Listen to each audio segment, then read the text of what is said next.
तो दोस्तों कैसे हो आप लोग। आई होप आप लोग ठीक होंगे। आप सभी का हमारे यूट्यूब चैनल लर्न इंग्लिश 26 में स्वागत है। दोस्तों आज हम पास्ट इंडिफिनिट टेंस के बारे में जानेंगे। दोस्तों पास्ट इंडिफिनिट है क्या, इनके रूल क्या हैं, इन्हें किस तरीके से पहचाना जाए, इसके बारे में बहुत ही आसान तरीके से आज हम जानते हैं दोस्तों। ठीक है दोस्तों, वैसे दोस्तों पास्ट का मतलब तो बीता हुआ, जो बीत जाए उसके बारे में जबकि बात की जाती है तो वो पास्ट में जाती है। दोस्तों पास्ट इंडिफिनिट टेंस के बारे में देखिए।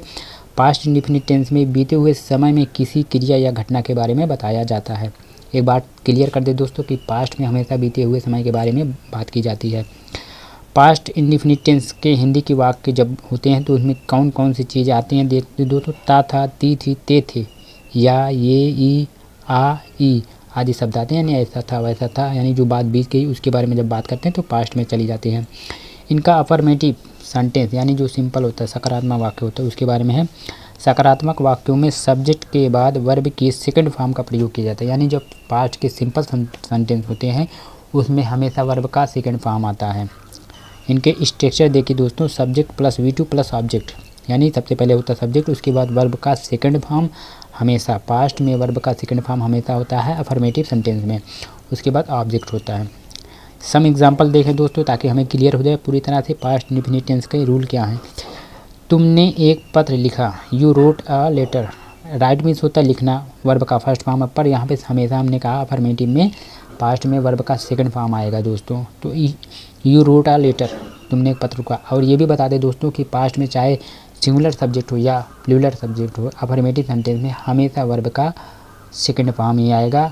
और नेगेटिव सेंटेंस उसमें भी वर्ब का अगर सिंगुलर है या प्लूरल कोई फ़र्क नहीं पड़ता, उसकी सहायक क्रिया डिड ही आएगी दोस्तों। ठीक है दोस्तों, तो you wrote a letter second वाला देखिए। मैंने उसे एक पुस्तक दी, I gave him a book. Give means होता है देना, यहाँ पे गिव है उसका second form, I gave him a books. उसके बाद तीसरे नंबर पे देखिए दोस्तों, उसने एक पक्षी पकड़ा, ही कैच्ड ए बर्ड। हमने कहा था दोस्तों कि पास्ट में चाहे सिंगुलर सब्जेक्ट हो या प्लूरल सब्जेक्ट हो, सभी के साथ सहायक क्रिया जो है डिड ही आएगी अगर नेगेटिव या इंट्रोगेटिव एंड नेगेटिव सेंटेंस हो। ठीक है दोस्तों, उसने तुम्हें गालियाँ दी, ही इब्यूज्ड यू। इब्यूज मीन्स होता है गाली देना, यहाँ पे इब्यूज्ड ईडी लग गया यानी सेकंड फॉर्म है, ही इब्यूज्ड यू। 5 नंबर पे देखिए दोस्तों, मुझे आपका तार कल मिला, मुझे आपका तार कल मिला। I receive your Telegram yesterday, I received your Telegram yesterday. अब पास्ट का अगर दोस्तों नेगेटिव बनाना हो तो हम सभी जानते हैं जब नेगेटिव बनाया जाता है कोई सेंटेंस, चाहे किसी भी टेंस का सेंटेंस हो, जब उनका नेगेटिव बनाया जाता है तो उसमें हेल्पिंग वर्ब की ज़रूरत पड़ती है। तो हमने कहा दोस्तों कि प्रेजेंट के डू और डज, इसमें पास्ट में उसी की सहायक क्रिया कन्वर्ट होकर डिड हो जाता है, चाहे सिंगुलर हो चाहे प्लूरल सब्जेक्ट, सभी के साथ यूज करेंगे डिड ही। ठीक है दोस्तों, तो इनके रूल देखिए नेगेटिव बनाने के। नकारात्मक वाक्यों में सब्जेक्ट के बाद डिड नॉट लगाकर वर्ब की फर्स्ट फॉर्म का प्रयोग करते हैं। हाँ, एक बात ध्यान रखनी दोस्तों, जब पास्ट में अफर्मेटिव सेंटेंस हो तो वहाँ पे वर्ब का हमेशा सेकंड फॉर्म आएगा, पर अगर नेगेटिव आ जाए या इंट्रोगेटिव आ जाए या इंट्रोगेटिव एंड नेगेटिव सेंटेंस आ जाए पास्ट में, तो V1 जो है V2 जो है कन्वर्ट होकर V1 में चेंज हो जाएगा, तब हमेशा V2 फॉर्म हट के V1 में कन्वर्ट हो जाएगा, बदल जाएगा। ठीक है दोस्तों, क्लियर कर दे रहे हैं। कभी नहीं की अंग्रेजी नेवर होगी और फिर क्रिया की दूसरी अवस्था का ही प्रयोग होगा। और अगर कभी नहीं कहीं पे यूज़ किया गया पास्ट में तो उसकी अंग्रेजी जो है नेवर होगी और वहाँ पे वर्ब का हमेशा फर्स्ट फॉर्म दूसरा फॉर्म का ही प्रयोग होगा, यानी फर्स्ट फॉर्म नहीं कन्वर्ट होगा, वो दूसरा फॉर्म ही तब लगेगा। ठीक है दोस्तों, डिड नॉट प्लस V1 का फॉर्म ठीक नहीं रहेगा, यानी जहाँ पे नेवर की बात आ जाए, जैसे नॉट के लिए तो कन्वर्ट होगा V1। ठीक है दोस्तों, और हेल्पिंग वर्ब लगेगी डिड, पर अगर जहाँ पे नेवर का यूज़ किया जाए पास्ट में तो वहाँ पे जो है पास्ट का जो V1 फॉर्म है वो हमेशा V2 ही रहेगा, V1 नहीं होगा, कन्वर्ट नहीं होगा दोस्तों। ठीक है, जहाँ पे नेवर की बात की जाए। इनके स्ट्रक्चर देखिए। Subject plus did not plus verb यानी नेगेटिव, पास्ट के नेगेटिव के ये स्ट्रक्चर हैं। सब्जेक्ट प्लस डिड नॉट, सहायक क्रिया डिड, उसके बाद नॉट, उसके बाद वर्ब का फर्स्ट फॉर्म, उसके बाद ऑब्जेक्ट। जबकि अफर्मेटिव का है सब्जेक्ट प्लस होता है V2 सॉरी, उसके बाद ऑब्जेक्ट होता है अफर्मेटिव में। लेकिन जहाँ पे नेगेटिव की बात है जो वहाँ सहायक क्रिया डिड के बाद नॉट और वर्ब का V2 फॉर्म चेंज हो जाएगा V1 में। ठीक है दोस्तों, सम एग्जांपल देखिए, अभी क्लियर हो जाएगा। उसने तुमको सचेत नहीं किया, he did not worm you, he did not worm you, उसने तुमको सचेत नहीं किया। सेकंड पे देखिए, उसने पाठ याद नहीं किया, he did not learn the lesson. यहाँ पे देखो लर्न हो गया दोस्तों, यानी V2 कन्वर्ट होकर V1 में हो गया। अगर नेगेटिव की बात आ जाए तो हमेशा चेंज हो जाएगा।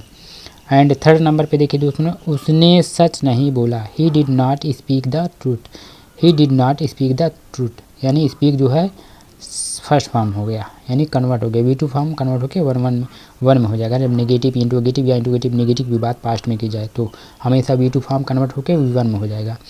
वह एक शब्द भी ना बोला, वह एक शब्द भी ना बोला, he did not utter a word. And 5 number पे देखिए, मैंने अपनी घड़ी नहीं बेची, I did not sell my watch, I did not sell my watch. अब अगर पास्ट का इंट्रोगेटिव बनाना हो यानी प्रश्नवाचक वाक्य बनाना हो तो हम सभी जानते हैं दोस्तों, चाहे कोई भी टेंस हो, जब उसका इंट्रोगेटिव सेंटेंस बनाना होता है तो उसकी जो हेल्पिंग वर्ब में सबसे फर्स्ट में रख दी जाती है, सहायक क्रियाएं जो उसके सबसे फर्स्ट में रख दी जाती हैं, उसके बाद सब्जेक्ट आएगा, उसके बाद वर्ब आएगा, उसके बाद ऑब्जेक्ट आएगा या अदर वर्ड आएगा। ठीक है दोस्तों, तो देखिए इनका इंट्रोगेटिव बनाते समय प्रश्नवाचक वाक्यों में सब्जेक्ट से पहले डिड का प्रयोग करना होता है, सही बात है। डिड के बाद सब्जेक्ट कर्ता और फिर वर्ब की फर्स्ट फॉर्म, फिर ऑब्जेक्ट और वाक्य के अंत में प्रश्नवाचक चिन्ह का प्रयोग करना होता है।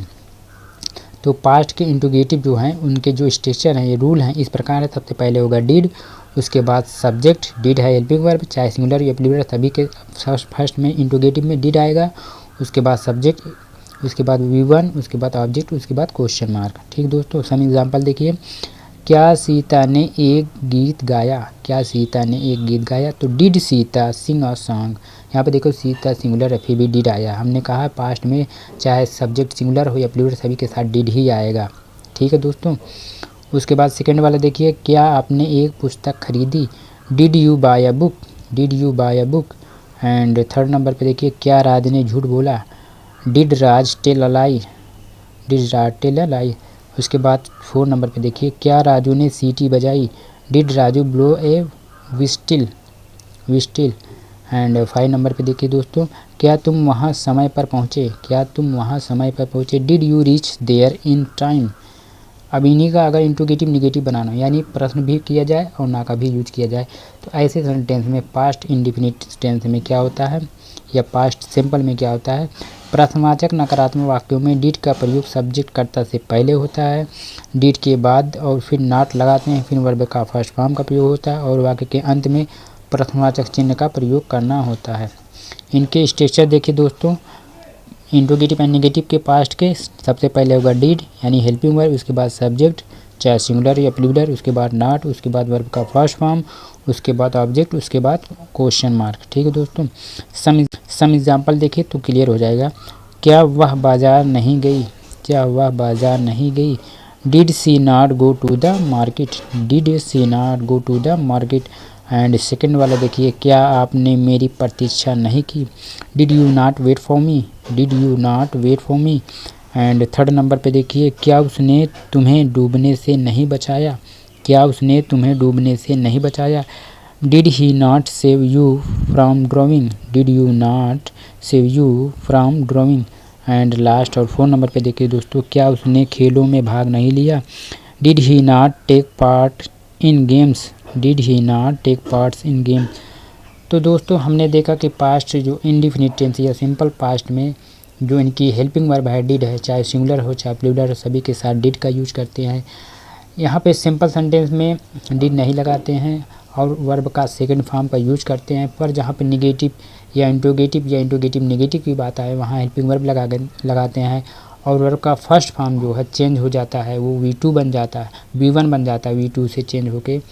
यानी जब सिंपल की बात की जाए तो वहाँ पे वर्ब का V2 फॉर्म आएगा, लेकिन जब उसका निगेटिव इंट्रोगेटिव या इंट्रोगेटिव निगेटिव की बात की जाए तो वहाँ पे V2 फॉर्म कन्वर्ट होकर V1 में चेंज हो जाएगा।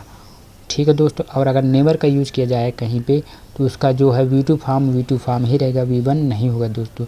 तो आई होप दोस्तों आप सभी को पास्ट इंडिफिनिट टेंस के बारे में अच्छी तरह पता चल गया होगा कि इनके रूल क्या हैं, इनकी पहचान क्या है। तो दोस्तों मैं उम्मीद करता हूँ आपको हमारी वीडियो अच्छी लगी। अगर हमारी वीडियो अच्छी लगी तो प्लीज़ वीडियो को लाइक करना, शेयर करना, कमेंट करना और चैनल को ज़रूर सब्सक्राइब करना, जिससे कि मैं मोटिवेट हो और इसी प्रकार के आसान तरीके से वीडियो बनाने की कोशिश करूँ ताकि आपकी इंग्लिश इम्प्रूव हो। Thank you so much for watching this video all.